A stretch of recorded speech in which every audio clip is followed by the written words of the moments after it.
Imagine acordar um dia e ouvir esta notícia de última hora. Uma nova lei acaba de ser aprovada. Agora é ilegal possuir, comprar ou se referir à Bíblia. Notícia de última hora. Todos os cidadãos devem se conformar à nova religião unificada.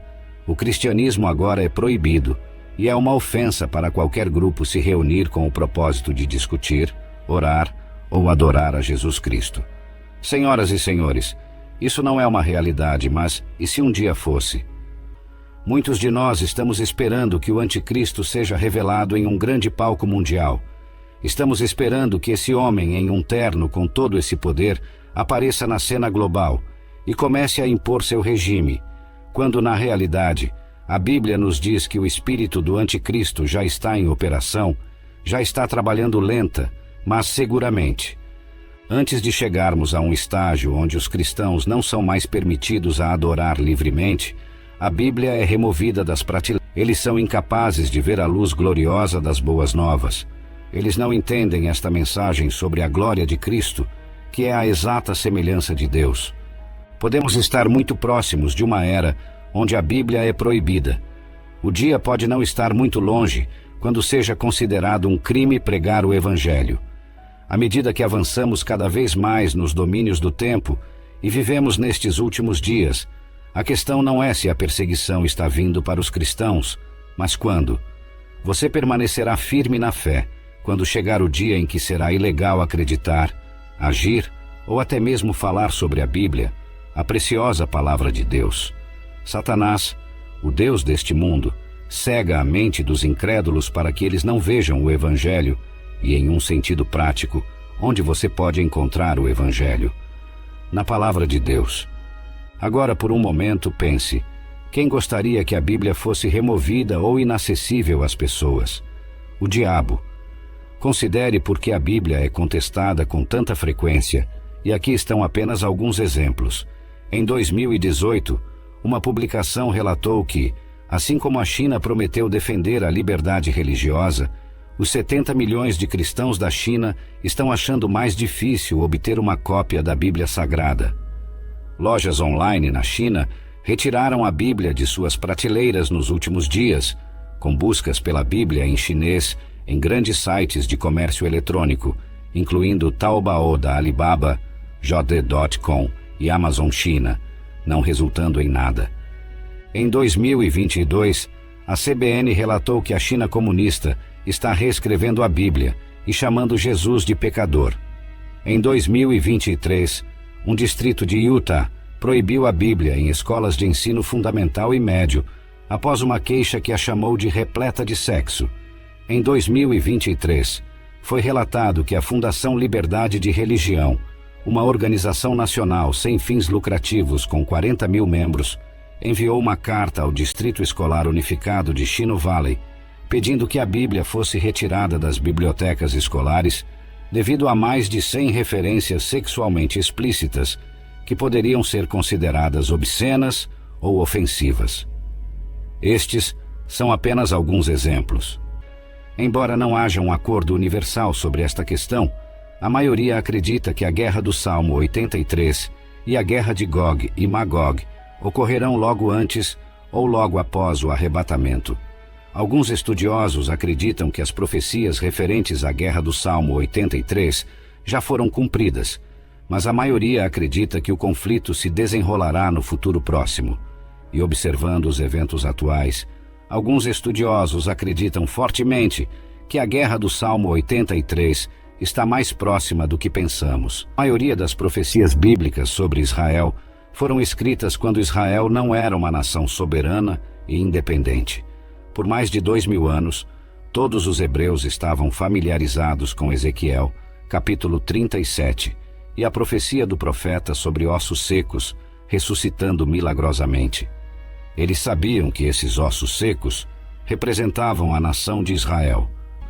E surpreendendo muitos, e irritando ainda mais, em maio de 1948, os Estados Unidos e a Grã-Bretanha lideraram as Nações Unidas para restaurar a nação de Israel. Os ossos secos ganharam vida em 1948. Foi a restauração de Israel que serve como a pedra angular para o cumprimento da profecia bíblica nos últimos dias. Muitos acreditam que um relógio profético começou a contar quando os ossos secos de Ezequiel ganharam vida e Israel foi restaurada como nação. A hora está chegando quando o restante das profecias dos últimos dias de Ezequiel será cumprido.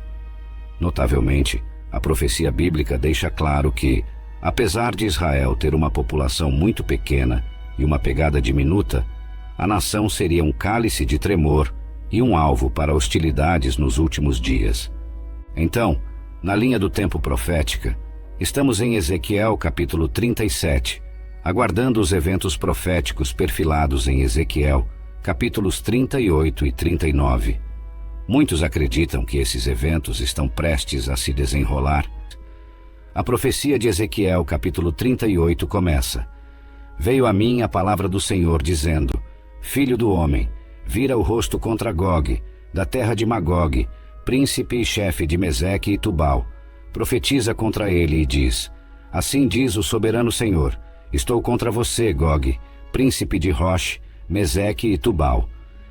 Até agora vemos que Deus está zangado com os planos e ações de certos grupos liderados por Gog, da terra de Magog, príncipe e chefe de Meseque e Tubal. Ezequiel escreve essas palavras sóbrias de Deus para Gog: Estou contra você. O texto observa que jogadores malignos são liderados por Gog, e como veremos, eles conspiram para destruir Israel. Deus usará sua malícia, e como Faraó de outrora, endurecerá seus corações e os atrairá para Israel, onde os destruirá sobrenaturalmente, como um sinal e testemunho ao mundo de que Ele é o Senhor e que as profecias na Bíblia são verdadeiras. Palavras sóbrias e vívidas.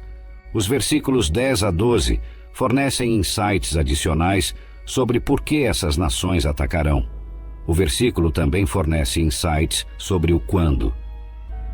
O inimigo atacará porque odeia Israel e, com orgulho, acredita que pode prevalecer contra a nação que Deus prometeu restaurar e usar nos últimos dias. Há orgulho, há arrogância e há um desejo profundo de subverter o plano profético de Deus. Hoje, podemos ver que o cenário está sendo preparado para os conflitos finais descritos no livro de Ezequiel, Mateus e Apocalipse.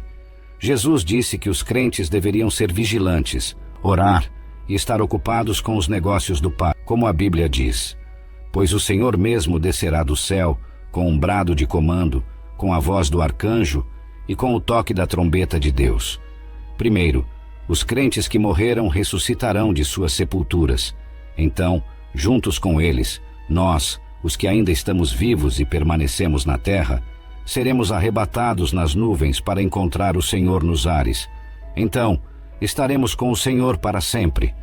Além disso, há um terceiro grupo de pessoas que está dizendo que estamos entrando no período de tribulação, onde há perseguição. Aos cristãos aumentará a novos patamares, o anticristo será revelado e a ira de Deus será derramada sobre a terra. 2 homens estarão no campo, um será levado e o outro será deixado. 2 mulheres estarão moendo com um moinho de mão, uma será levada e a outra será deixada. Todas essas mensagens, todas essas possibilidades, e ninguém tem uma resposta clara do que está acontecendo, exceto Deus no céu. Então, o que devemos fazer? A vida continua como normal? Paramos de trabalhar e começamos a jejuar e orar todos os dias, esperando o retorno de Deus? O que devemos fazer? E em Mateus capítulo 24, versículos 4 a 8, Jesus respondeu a seus discípulos com palavras que ajudarão todos nós neste dia presente. Ele disse: Cuidado, para que ninguém os engane, porque muitos virão em meu nome dizendo: Eu sou o Cristo, e enganarão a muitos. Vocês ouvirão falar de guerras e rumores de guerras, mas não tenham medo. Essas coisas devem acontecer, mas ainda não será o fim. Nação se levantará contra nação, e reino contra reino. Haverá fomes e terremotos em vários lugares. Todas essas coisas são o início das dores de parto. Olhe de perto. O primeiro sinal que Jesus destacou nos versículos 4 e 5 foi cuidado com o engano. Haverá muitos mentirosos, muitos artistas da fraude, Muitos serão lobos vestidos de pele de cordeiro. No segundo sinal de sua vinda, Jesus disse: Vocês ouvirão falar de guerras e rumores de guerras. E não é onde estamos hoje, mas assim que ele falou dos conflitos que vocês ouvirão, ele disse: Não tenham medo. Antes de chegarmos ao terceiro sinal de sua vinda, Jesus já disse a seus discípulos: Não fiquem preocupados, não se preocupem quando ouvirem falar de conflitos em todo o mundo. Agora pare um momento e pense: isso não se aplica a você? Veja, nesta época, há muita clareza quando você olha para a profecia bíblica e os eventos atuais, pois estamos certamente vivendo nos últimos dias. É óbvio que há uma inquietação generalizada e disputas entre nações. Você só precisa olhar para os eventos atuais e verá que há uma escalada no número de conflitos e guerras, e até mesmo rumores de guerra em todo o mundo. Estamos vivendo nos últimos dias? Sim. Há um crescente senso de instabilidade entre as nações? Sim. Estamos vendo fomes, pestilências e terremotos em vários lugares, como mencionado em Mateus capítulo 24, versículo 7? Sim, estamos. Mas devemos nos preocupar? Não. E aqui está o porquê. Primeiro, por causa da palavra de Deus. Segundo, por causa do histórico de Deus. Terceiro, por causa do precioso dom do Espírito Santo. Nestes tempos incertos, você não deve se preocupar porque a palavra de Deus já nos disse o futuro. Sabemos o que está por vir. Sabemos como tudo termina. Não precisamos nos preocupar porque a palavra de Deus nos diz em Lucas, capítulo 21, versículo 28. Quando estas coisas começarem a acontecer, levantem-se e ergam a cabeça, porque a sua redenção está próxima.